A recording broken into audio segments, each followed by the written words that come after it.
Hello and welcome to ARIRANG News. It's Tuesday, September 23rd here in Korea. Live from Seoul, I'm Laah Hyun-kyung.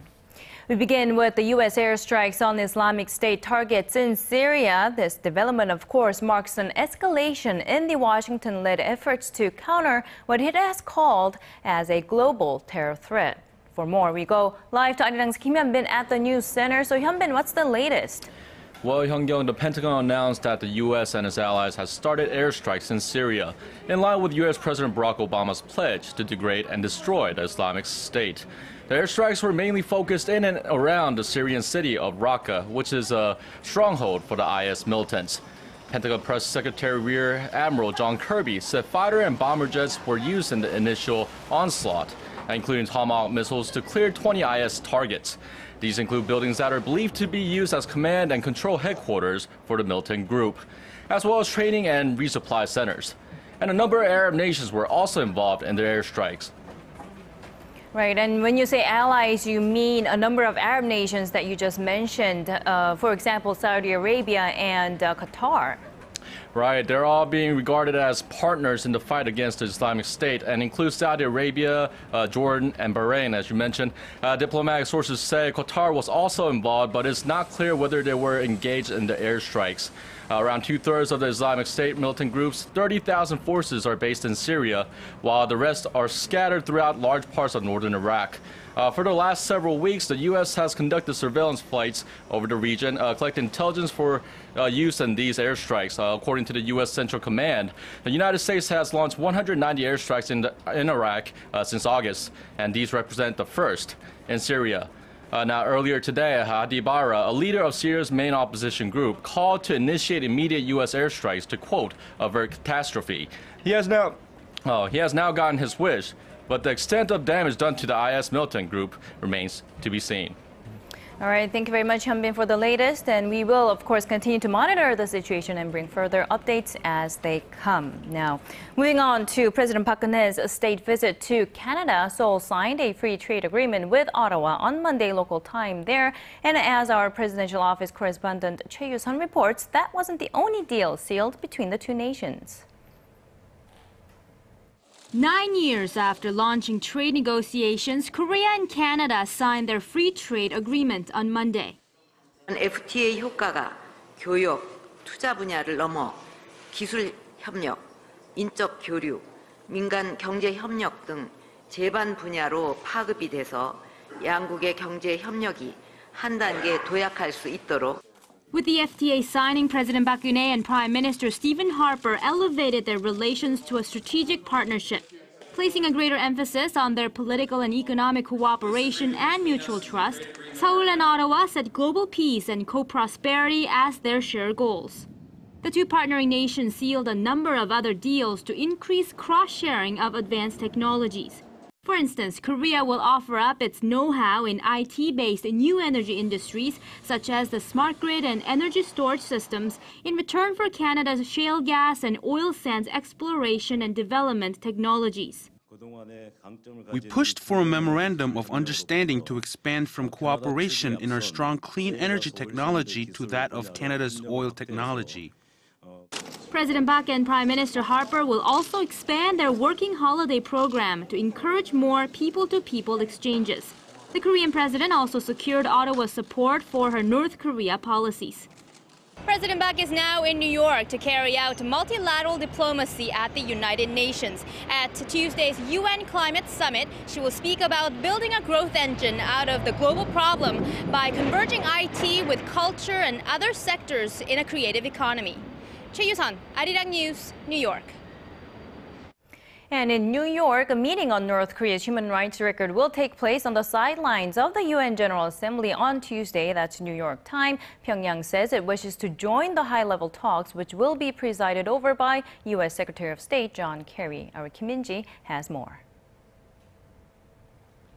A high-level meeting discussing North Korea's human rights violations will be held on Tuesday local time on the sidelines of the UN General Assembly in New York. The meeting, which will be presided by U.S. Secretary of State John Kerry, will be attended by South Korea's Foreign Minister Yoon Byung-se, as well as diplomats from the European Union and Japan. The dire human rights situation in Pyongyang has come under greater international attention this year following the release of a report by the UN Commission of Inquiry that accuses North Korea's leaders of widespread, systematic and gross human rights violations. Kerry is expected to condemn North Korea's human rights abuses, focusing on its political prison camps, and he will also likely bring up the issue of the 3 Americans detained in the north. The meeting is aimed at garnering support for a UN resolution on the issue. Pyongyang is also asked to attend the meeting. The North Korean ambassador to the UN, Cha Sung-nam, said the North was waiting for an answer. We told the U.S. that we will attend the talks. If the meeting is focused on North Korean issues, we should attend. We are waiting for an answer from Washington. If they really want to solve this issue through dialogue, we see no reason why they would turn us down. However, the ambassador struck a more negative tone in regards to a potential meeting between the foreign ministers of the 2 Koreas on the sidelines of the UN gathering. He said talks should be held in Korea and not in a foreign country or international organization, as they are from the same country. North Korea sent its foreign minister Lee Soo-young and vice foreign minister to New York. Lee will address the General Assembly later this week. Kim Min-ji, ARIRANG News. And staying on the topic of North Korea, South Korea has once again urged Pyongyang to come to talks rather than issue unilateral statements. Now, this is in response to North Korea condemning the launch of anti-Pyongyang leaflets across the border by South Korean civic activists on Sunday. The North issued a statement Monday calling the act a challenge to their efforts for improving inter-Korean relations. An official at Seoul's Unification Ministry clarified today that the South Korean government's stance is that all pending issues between the 2 Koreas, including the flying of those leaflets, can be resolved through dialogue. Meanwhile, North Korea's Supreme People's Assembly is set to meet later this week for the second time this year. The Legislative Assembly will begin on Thursday, and attention is on whether new reform measures will be introduced. This as the regime has been reportedly introducing new economic policies that give more incentives to the working class. Also being watched is whether North Korean leader Kim Jong-un will attend the Assembly meeting. He has not been seen at official events for about 3 weeks now, fueling speculation about possible health problems.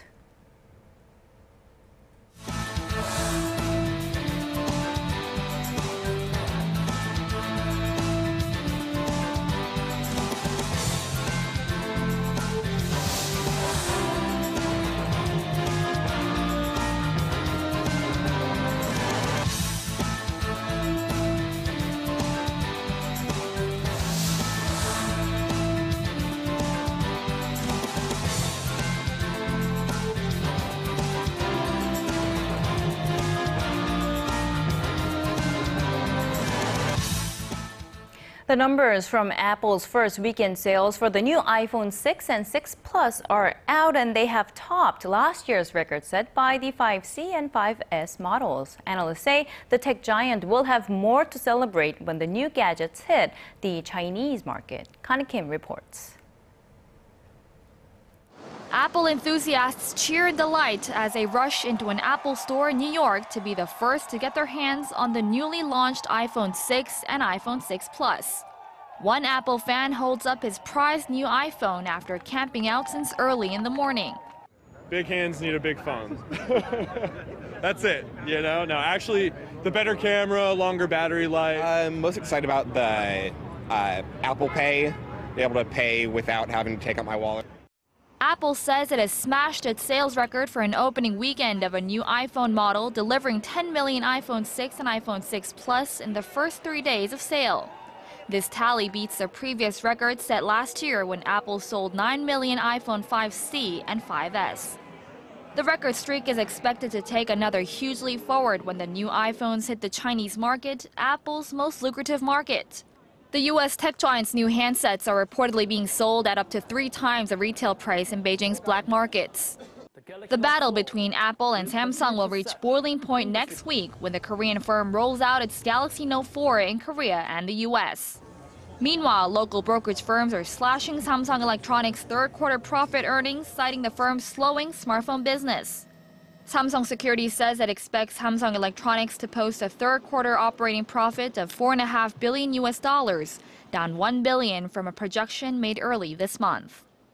Connie Kim, ARIRANG News. Speaking of the Chinese market, the presence of Korea's Hyundai Motor and Kia Motors in the world's second biggest economy is expected to break a 9-year high this year. Industry sources say Hyundai and Kia sold over 1 million cars during the first 8 months of this year, with a combined market share standing at 10.6%. That figure is the highest since 2005, when they accounted for 11% of Chinese market. With the automakers' newly released models, analysts forecast they will surpass that mark this year. But some others say it's too early to tell, as the Korean automakers still await China's approval on building 4 manufacturing plants in the country. Now, Japan, in the meantime, has been embracing its weakened local currency with open arms, but Korean policymakers are becoming increasingly concerned about the effect it could have on local exporters. Our Hwang Ji-hye reports. A strong Korean won has emerged as major threats to local exporters, especially those in the auto industry who are fiercely competing with their Japanese rivals. Korea's top automaker Hyundai Motor saw its operating profits plunge by 13% and its smaller affiliate Kia Motors 32% in the second quarter of this year, while Japanese automakers all reported profit gains. Korean policymakers are concerned that the Japanese currency could weaken further after depreciating for the past year and a half. If Japanese companies start lowering costs based on the improved profitability they get from the weak yen trend, it will have a major negative impact on Korea's exports. Still, experts say it could be too early for Korean policymakers to act on the exchange rate changes immediately.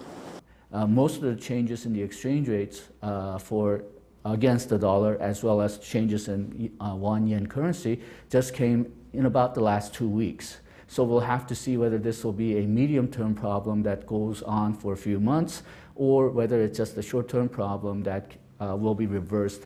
It also seems very unlikely that Korea's central bank will lower its key rate to deal with the weak yen trend, as the governor has made it clear that the won-yen exchange rate cannot be the sole factor for setting the nation's interest rate. Hwang Ji-hye, ARIRANG News. The gender gap in Korean workplaces appears to be narrowing. New data show that women in their 20s and 30s are more economically active these days. Our Shin Se-min has more. There are signs that Korean women are becoming a bigger part of the Korean workforce. Nearly 65% of women in their 20s were in their labor force by either having a job or actively seeking employment in the second quarter of this year. That's about 3 percentage points higher than the so-called labor participation rate for men in the age group, according to data released on Tuesday by Statistics Korea.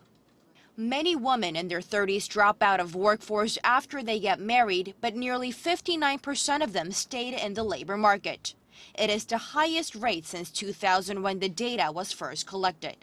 The government has been seeking measures to address the gender gap in the Korean workplace. But a report from the Korean Women's Development Institute said the lag in economic participation rate of women had created roughly $192 billion in social costs over the past 13 years.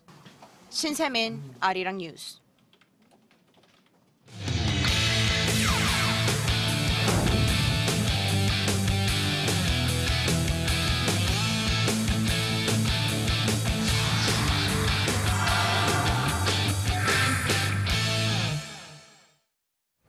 It's day 4 of competition at the Asian Games in Korea's western port city of Incheon. We've already seen some former champions retain their titles, while others exit in disappointment. 아리랑's Song Ji-sun joins me in the studio for the latest. So, Ji-sun, Korean swimmer Park Dae-hwan had a rather disappointing start, but he will be looking for a gold later tonight.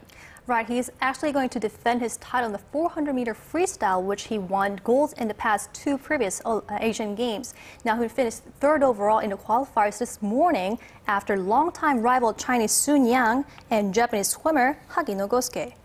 Park got off to a rather disappointing start, like you said, to the Games, finishing third in his first event, the 200-meter freestyle, which was won by Hagino, who is competing in his first Asian Games.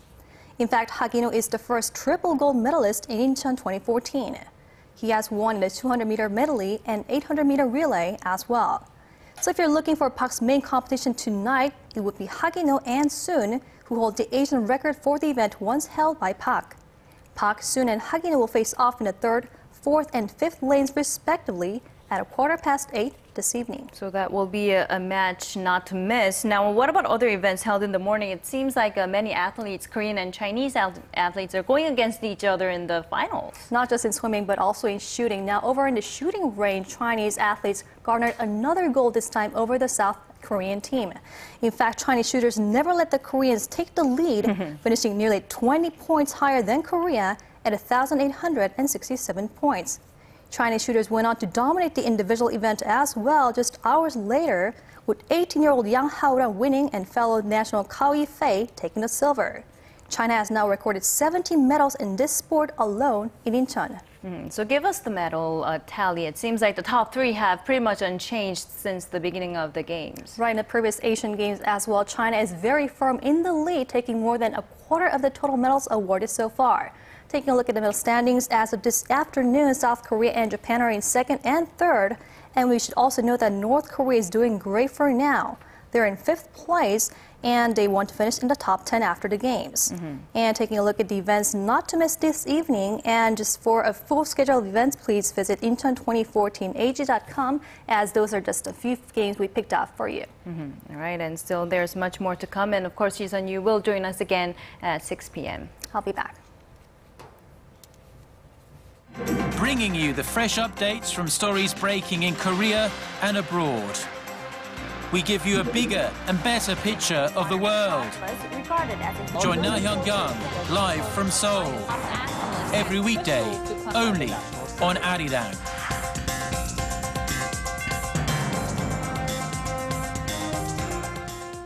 The Park Geun-hye administration had vowed to increase the annual cultural budget to about 2% of total government spending by the year 2017, and that vision is inching closer to being realized, at least for now. The Culture Ministry says about $4.5 billion, that's about 1.3% of the government's total spending next year, will be used on the cultural sector in 2015. Now, that's more than a 10% increase from this year's budget and represents the biggest boost among all ministries. The sports and content industry will see the largest jump. And as for how this year's budget is being used, here's an example. The Culture and Tourism Ministry will kickstart its Autumn Tourism Week later this week, and our Kwon So-ah says there are some discounts available for those who are planning on traveling around the country. Most Koreans go on vacation during the summer. But the beautiful colors of autumn and perfect weather these days call for taking some days off and traveling around the country. And now may be the best time to plan a trip as the so-called 2014 Autumn Tourism Week kicks off at the end of this week. The campaign, introduced by the Ministry of Culture, Sports and Tourism and the Korea Tourism Organization, runs from September 25th to October 5th. More than 3,700 tourism-related businesses are participating, offering lots of events and discounts that should lessen the financial burden on domestic travelers.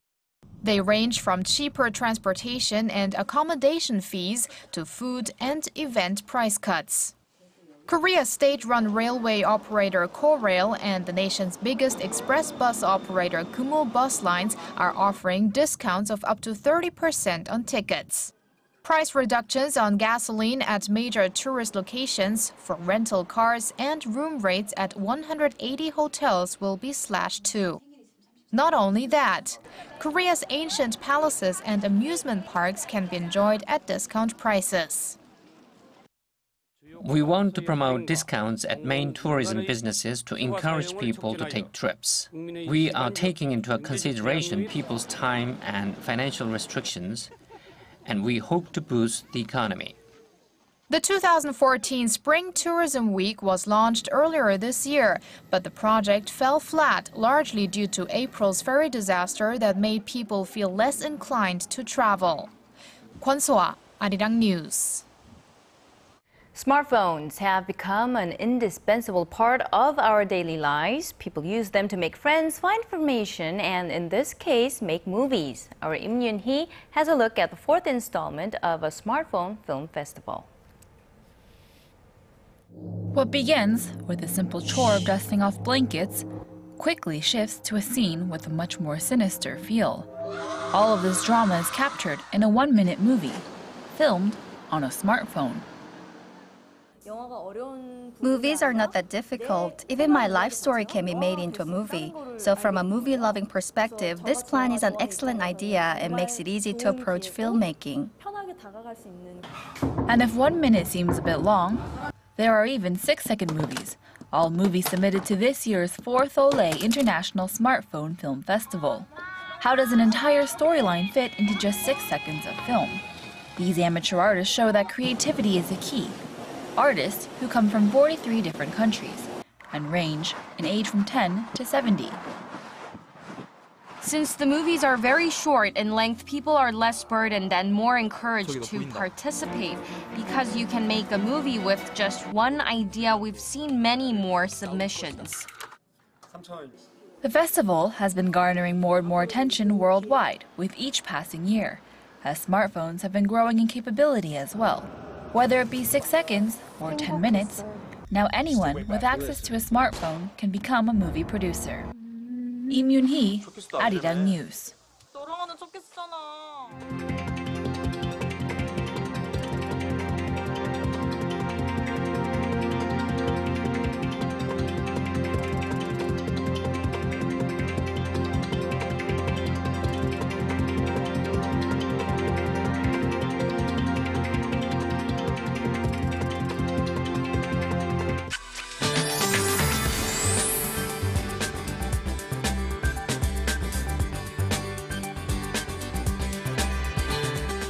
Good afternoon, I'm Michelle Park here with the latest weather forecast. It's autumn, but still very hot here in the capital under partly cloudy skies, which also applies to Incheon, where the Asian Games are being held. The temperature's highs got as high as 27 degrees today with a very cool breeze. Now, as for the rest of the nation, heavy rain is in the forecast due to the influence of Typhoon Fong-wong.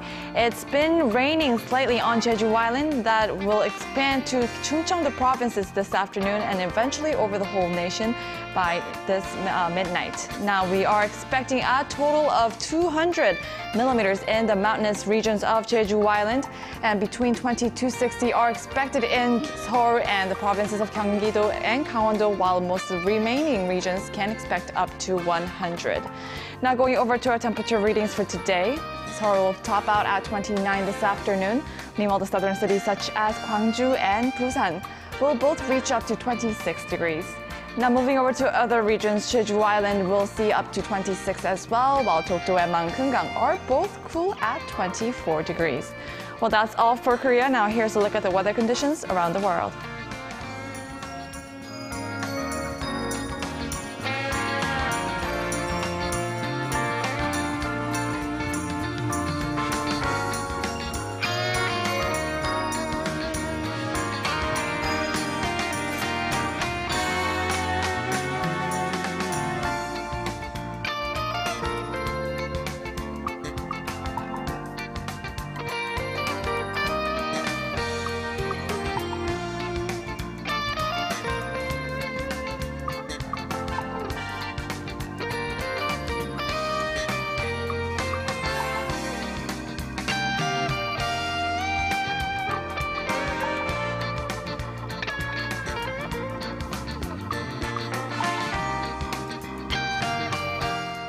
And that's all we have for you now. Thank you for staying with us. I'll be back in about 90 minutes time at 6 p.m. Korea time.